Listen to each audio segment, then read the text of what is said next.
Okay, I want to thank everybody for coming and welcome you guys here.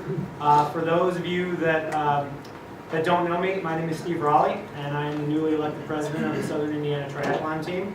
And we're glad that all of you guys could show up and hopefully hear some inspiring stories and some tips and some laughs from our great group of panelists up here. And the way that tonight's going to go is I'm going to try to MC and keep the conversation moving along for the first 20 minutes or so, get as much out of everybody, get as much information out there for all of you guys to hear. And then the second half, it's going to be open to you guys, whatever questions that you guys have. You can see everyone's bios in front of you. You can start looking that over. Everyone's got a pretty diverse background. We're going to hear them introduce themselves in a little bit. Everyone's got a little bit different story. To start out, what I'd like to do is just, out of the audience, who in the audience has completed a triathlon before? Show of hands. Okay? Who in the audience has yet to complete a triathlon? Okay? Anybody in the audience that's not up here have completed an Ironman? Mr. Jeff Williams. Anybody aspire one day, maybe, possibly, to complete an Ironman that's in the audience? Okay? For those of you that aren't familiar maybe with triathlon or Ironman in general, a little bit of background. Does anyone know the first year? How long has officially, not triathlon, but how long has Ironman been going on? Does anyone know about when it started? About 30 years. About 30 years. 1978, first Ironman took place. There were triathlons before there, but the first Ironman actually took place in 78 in Hawaii. It was a naval commander and a bunch of his running and swimming buddies getting together, trying to decide who was fitter, cyclists, runners, or swimmers. And they started out, and in 78, 15 people started, and 11 of the 15 finished that first race. And Ironman's been building ever since. As far as the three disciplines for Ironman, it's swim 2.4 miles, bike 112, and then run a full marathon, 26.2 miles. And the 26.2 makes sense because that's a standalone marathon. But as far as to get the other two distances, again, back in 1978 in Hawaii, they basically took the longest events in those disciplines that were going on in Hawaii, which was a 2.4 mile, it was called like the Big Waikiki swim. They took that. There was around one of the islands, there was a big bike race, and that was a 115-mile race. But to get it to work for their event so that they could start running and end swimming at the same point, they had to cut 3 miles off the course. And so that's where that first event came down. There's where the numbers come from. A couple other just basic things to go over with people is that you have 17 hours. 17 hours to complete an Ironman. At midnight, the lights go off, and it's really at 17:01. It's shut down, lights are off, and the day's over. There are cutoffs for everybody as they meet the different disciplines. The swim cutoff is 2 hours and 20 minutes. You have to complete your swim. You've got to be done with your bike at 5:30 p.m. and you got to start your run, and then you have until midnight to finish that marathon. So those are a few of the basics. A couple other things that specific to Ironman is it's a non-drafting race. So if you guys just watch the Olympics, you saw them in big packs. You watch the Tour de France, they're in big packs of cyclists. Ironman is, you're out there by yourself. You're a team of one. There's no support, no anything else. It's part of the challenge of completing it. And so what non-drafting means is you have 15 seconds to pass the rider in front of you. If not, you're supposed to keep about 3 bike lengths between you and the person in front of you. The other thing has to do with wetsuits, that there are rules with wetsuits as well. Louisville is one of the Ironmen that you can't wear a wetsuit for when you swim in the river. The water's too warm. And there's temperature boundaries at 76.1 is wetsuit to compete as far as to win awards, age group awards and stuff. And you can wear a wetsuit up to 84 degrees.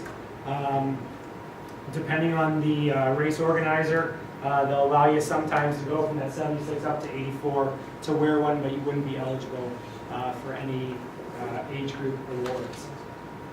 Okay, what I'd like to do, guys, is we're going to start down there at Matt, and I'd like you guys to introduce yourself, tell us a little bit about your background in sports, what you guys do for a living, if you don't mind. Tell us your age, your occupation, family situation, schedule with work and everything else, and kind of what brought you to Ironman. Anything else you'd like to tell us? So we'll start with Matt and come all the way down here. Hey, my name is Matt Wonke. I'm a senior designer at an engineering firm here in town. 47 years old. Completed my first Ironman in Louisville this last August. Background as far as fitness and endurance type of activities started about 5 years ago. Before that, I had not run more than 2 miles at one time. A woman introduced me to sports running, and I started off with 5Ks and slowly got up to half marathons. My son inspired me actually to start riding a bike. Did a Canada to Tijuana bike ride with his grandfather. So that summer I bought a bike.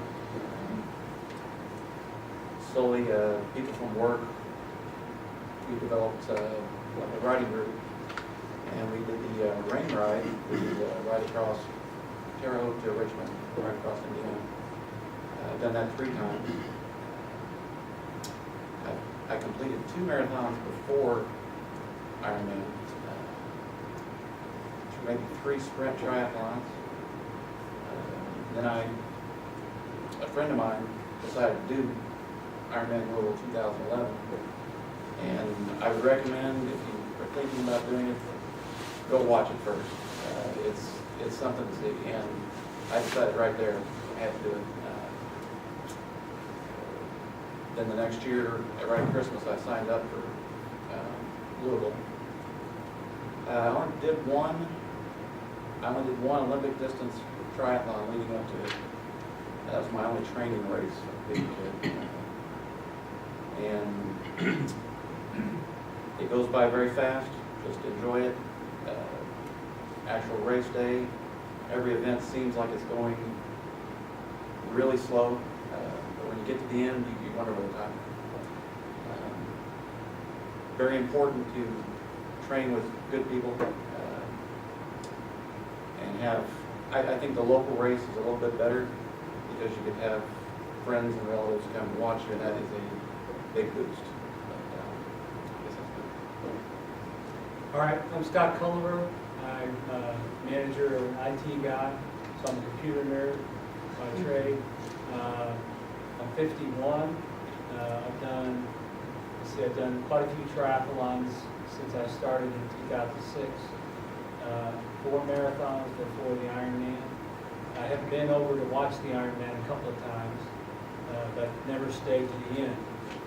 I watched the swim and the bike, and I got tired from the day, and so I decided to go home the other 2 times. So I had seen it, but it never inspired me to do it. My son and my mom both told me I wouldn't be able to complete an Ironman, so that's why I signed up, just to prove them wrong. My mom actually thought I was going to die, and after the race, my son and daughter also thought I was going to die. So, not that my fitness level was that bad, but apparently they just didn't think I was capable of doing it. So it was fun to prove them wrong. My background is I was a runner. I did cross country and track in high school. Was too skinny and couldn't play football, do swimming, any of those other fun things that a lot of people don't do. And then after I got out of college, I just didn't have any fitness. And I gained a whole bunch of weight. I probably lost about 65 to 70 pounds of that weight. And when I finally got into triathlons, through running and exercising. And like Matt, I think it's important that you have good training partners. There was about 15 to 20 people from Evansville that went this year. So it was great to have a lot of different folks to train with. And family support was huge for me. So if you can get family support, I chose Louisville, much like Matt mentioned, so my family could join me to be a part of the experience. And it was a bucket list item for me. So we checked that one off the list. I'm Patty Wink, and I'm 57. And this past year, I think my last son was going to college, and I kind of wanted to be looking ahead to not just be missing him too much or something. So I found myself the year before just doing all kinds of things, just finally trying to get back in shape, because I pretty much devoted myself really to their activities and helping my parents swim for a lot of years. So I really hadn't done anything, so I just kind of got the bug for that. And I guess probably one of the maybe craziest things I did first was at Hilly 100. And I heard about it the week before.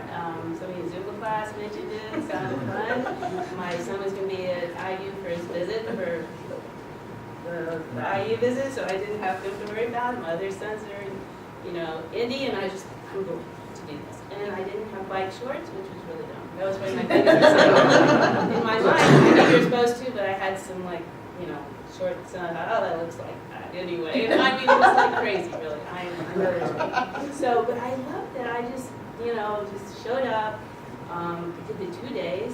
I did the whole 100. I was so slow. I had just an all-terrain bike from years ago. But I don't know, it was just kind of getting the bug. So, and I think I did the half marathon that year too, and that was fun. I don't know, it was just mainly swimming. Then I went to Sister Mary Kruger's talk, and I just got so inspired. And I don't know what it was. I just think, well, anyway, I'm just so glad I signed up. And I didn't have the bike, so I was really frustrated. But I guess my probably point to bring out would be, and I think Jeff kind of mentioned that to me. It's just like. Well, before I say that, this year I'm going to try to just do master swim meets. I've done 2 now, which would have been great if I had done that before, because I was a swimmer in college, and I'm just loving that. I don't have the pressure of the bike, and I was worried about that or the run. But I love the triathlon. But then I told Jeff, I tried to encourage him to come and do some of the masters meets. He goes, "What, did you just show up for that too?" And I thought that was kind of been my last year. And I know I didn't have experience in it. So, but I guess my point would be, I'm so glad I showed up. I questioned myself after I signed up, and I just don't know what I'm doing, but I'm so glad I went. I had the best time. I absolutely did smile the whole time. I think I had that in my bio, and I was like, I was so happy. I couldn't really believe that I actually got to finish it, which was icing on the cake. And I was very thankful for the Tri team for all the information I learned this past year. That I just kept soaking it in and listening to everything, and they were great. This whole team has been just absolutely wonderful. So, thank you. Before I tell me, I want to tell a story on patio fast. This is perfectly typical of what you just heard. She and I were timing a youth swim meet together, and she was asking me about triathlons. And I said, yeah, you really should go and do the indoor triathlon here in Evansville. We have one at the Y's come in. You should really do that. It's no pressure. And she said, I don't know. I'm going to think about it. So I kind of didn't think much about it. She didn't do the indoor triathlon, for the record. I'm checking in Louisville for Louisville Ironman, pinnacle of triathlons. And in front of me in line is Patty. And I'm like, I'm not. And she turns and goes, hi. I was so embarrassed that I saw him. I'm like, oh my God, I can't believe I was I'm like, here. am I spacing out convincing her to do indoor triathlon?